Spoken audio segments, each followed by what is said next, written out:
গতকালকে আমি আমার জীবনের নিরাপত্তা চেয়ে শেরেবাংলানগর থানায় একটি জিডি করি। জিডির বিষয়টি হচ্ছে গিয়ে যে গত বৃহস্পতিবার সংসদে থাকাকালীন সময়ে আমার এলাকার যিনি অফিসার ইনচার্জ উনি আমারে ফোন দিয়ে জানালেন যে স্যার আপনি একটু বাড়ি আসলে আপনার সাথে আমার একটু বসতে হবে, গুরুত্বপূর্ণ কথা আছে। তো শুক্রবারে আমি বাড়ি যাওয়ার পর উনি দুপুরবেলা আমাকে বললেন, আমাকে একটা মেসেজ দেখালেন যে উনাকে একটা লোক 2-3 দিন ফোন করার পর উনি যখন আমলে নিচ্ছিলেন না তখন উনারে একটা মেসেজ দেয় যে ওই লোকটা, অজ্ঞাতনামা লোকটা আমার সাথে দেখা করতে চায়, কথা বলতে চায়, দেখা করতে চায় না, কথা বলতে চায়। তো ওসি সাহেব আমলে নেননি। পরে যখন মেসেজটা দেখছেন, যে মেসেজের মধ্যে আছে দেখা যাচ্ছে যে একটা কন্ট্রাক্ট কিলার গ্রুপ যারা হায়ার করা হয়েছে তারা নাকি অ্যাক্টিভ, তার বক্তব্য অনুযায়ী। তো ওসি সাহেব আমারে উনার ফোন দিয়ে ওই অজ্ঞাতনামা ব্যক্তির সাথে ফোনে ধরাই দিলেন। আমি কথা বললাম, কথা বলার পর যে জিনিসটা ওরা জানাইলো আমাদেরকে, ওই অজ্ঞাতনামা ব্যক্তি সে নিজেকে আইডেন্টিফাই করতে চায় না, সে তার অ্যাড্রেস বলতে চায় না।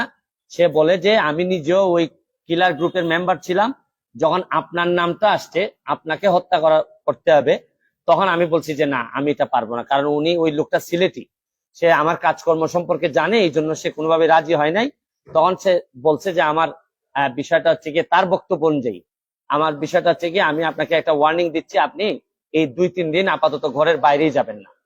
তো এটা শোনার পর আমি নর্মালি এর আগে অনেকবার আমি মৌখিক ভাবে বা আমার পিএস এর মাধ্যমে বিভিন্ন ভাবে আমি থ্রেট পাইছি, এগুলো আমি আমলে নেই না, কারণ এগুলা সামনে বললে একটা প্যানিক তৈরি হইতে পারে, এই জন্য আমি কখনোই সামনে নিয়ে আসি নাই।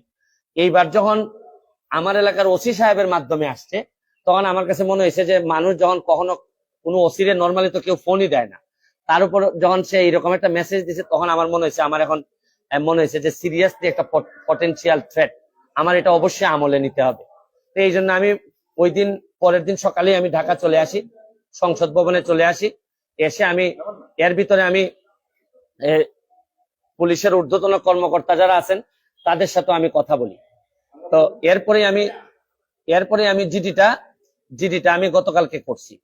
কিন্তু আমার যে জায়গাটাতে প্রশ্ন হচ্ছে, দেখেন আমি একজন মেম্বার অফ পার্লামেন্ট, পুলিশ যখন আমার এলাকার ওসি সাহেব যখন জানলেন কোন একটা মারফতে যে আমার একটা লাইফ রিস্ক আছে, তখনই কিন্তু উচিত ছিল যে উনি এসপি সাহেবের সাথে আলাপ করবেন, ডিআইজি সাহেবের সাথে আলাপ করবেন, এটা কি আসলেই থ্রেট নাকি না কেউ বোগাস নাকি না কিছু, এটা তো আমার কাছে আসার আগেই এদের তদন্ত করে ফেলা উচিত ছিল।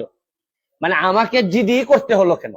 প্রশ্নটা হচ্ছে গিয়ে যে আমার থ্রেটটা তো আমি জানি না, জানছে প্রথমে ওসি সাহেব, ওসি সাহেবের পরে এটা এসপি ডিআইজি উনাদের কাছে যাবে।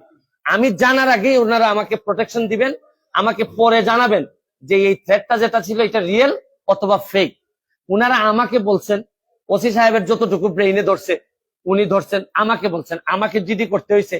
আর আমার নিরাপত্তা তো এখন আমার নিজেরই দিতে হইতেছে। এখন রাষ্ট্রযন্ত্র, আমি এটা বুঝলাম না যে এই রাষ্ট্রযন্ত্র আসলে কি আদৌ আমার বাঁচাই রাখতে চায় কিনা। কারণ হচ্ছে কি, আমি যাকে জিডি করতেছি পুলিশ ডিপার্টমেন্ট, সেই তো আগে জানছে আমার আগে, সেই তো আমার বলার দরকার ছিল যে সে ব্যক্তি আইডেন্টিফাই করা যায় নাই। পুলিশ মারফত কখনো শুনলাম যে ওনারা নাকি ট্রেকিং করে, কখনো বলছেন যে পাহাড়তলি চট্টগ্রামের, তারপরে কখনো বলতেছেন তার বাড়ি এই বড়লেখা বা সিলেটের কোন জায়গায় যেন। তা আমার বিষয়টা হচ্ছে গিয়ে যে দেখেন, এই দেশে বঙ্গবন্ধু মারা গেছেন, তার পরিবার সবাই মারা গেছে, আমার হবিগঞ্জের শাহ এম এস কিবরিয়া সাহেব মারা গেছে, আমরা তো কোনো প্রোটেকশনই দিতে পারি নাই। আর আমার বিষয়টা এরকম হয়েছে যে এই পুলিশের ভূমিকা দেখে মনে হইতেছে যে পুলিশ মনে হইতেছে যে একটা অপমৃত্যু রেকর্ড করার জন্য বসে আছে, যে আছে একটা মৃত্যু হয়েছে, নাইলে এই পর্যায়ে যাবে কেন। আমি কি করতেছি না করতেছি সব পুলিশ এবং এনফোর্সমেন্ট এজেন্সির নখদর্পণে থাকবে, কারণ এরা খবর নেয় না বলেই লোকগুলা মরে, আর এরা খবর নেয় না বলেই বেনজিররা এত ধনী হয়, এরা খবর নেয় না বলেই মতিউররা এত টাকার মালিক হয়, কারণ এরা তো থাকে কারে কোন জায়গায় বদলি করবে, কারে কোন জায়গায় জায়গা মতো নিজের লোক সেট করলে অনেক টাকার বাণিজ্য হবে, এইসব অভিযোগ এদের বিরুদ্ধে। যার কারণে আমার কষ্টটা এখানে, আমার এই মরতে কষ্ট নাই, আমার দুইটা কষ্ট, একটা হচ্ছে মরে গেলে আমার এলাকার মানুষের কি হবে, এটা আমাকে কষ্ট দেয়। আরেকটা হচ্ছে গিয়ে যে এই দেশটা এমন ভাবে মরার জন্য ক্ষেত্র তৈরি করা হয়েছে যে আপনি দেখেন, আজকে আমার সকালবেলা আমার মেয়ে আমাকে বলে কি জানেন, কোন দেশে আছি। আমার মেয়ে আমারে বলে তোমাকে নাকি থ্রেট দিছে কে, সে আমেরিকাতে থাকে, বাচ্চা মাত্র বয়স 11। আমি বলছি হ্যাঁ আমি তো গুড ওয়ার্ক করি, এই জন্য ব্যাড পিপুলরা আমারে হুমকি দিছে। সে আমারে বলে there must be a line between good work and stupidity. মানে আমার মেয়ে মনে করে আমি যে গুড ওয়ার্ক করি, আমি যে অন্যায়ের বিরুদ্ধে প্রতিবাদ করি, এগুলা থেকে স্টুপিডিটি। কারণ আমি আর কি জবাব দিব তারে, কারণ সে তো তার মাথার মধ্যে এগুলাই আছে যে বাংলাদেশে যারা ভালো কাজ করে, অন্যায়ের প্রতিবাদ করে, এরা স্টুপিড। কিন্তু আমার মেয়ে অল্প বয়সী মেয়ে, আমি তো বুঝাইতে পারি না যে আমার জন্ম এই দেশে, এই দেশের মানুষের কল্যাণে আমি কাজ করতে চাই, কারণ আমার রক্তের মধ্যে এটা আছে, আমি করব কি এটা। যে ধরনের প্রোটেকশন, আমি তো আর আগের ব্যারিস্টার সুমন না, মেম্বার অফ পার্লামেন্ট হিসাবে আপনি না আগের ব্যারিস্টার সুমনকে ফেলে দিলেন, কিন্তু মেম্বার অফ পার্লামেন্ট হিসাবে আমার সিকিউরিটির আগেই আমি যে জিডি করা লাগলো, এটার জন্য দুঃখ প্রকাশ করতেছি। কেন আমি জিডি করব? আর যদি এটা আমার কাছ থেকে ইনফরমেশনটা আসতো যে আমার পিএস বলছে যে আমার থ্রেট দিছে, বা আমার এক বন্ধু বলছে, বা আমার এক আত্মীয় স্বজন বলছে, তা নয় আমি জিডি করলাম। পুলিশের মাধ্যমে যখন আসে তখন তো সাথে সাথে কাজটা করার দরকার ছিল। এখন বুঝেন অবস্থাটা কোন জায়গায় আছে। তারপর আমি বিশ্বাস করি যে যতদিন আছি মানুষের কল্যাণে কাজ করতে চাই, আপনাদের দোয়ায় কাজ করতে চাই, আর নিজের মানুষের আমার প্রতি যে বিশ্বাস, আমি মনে করি এটাই আমার নিরাপত্তা।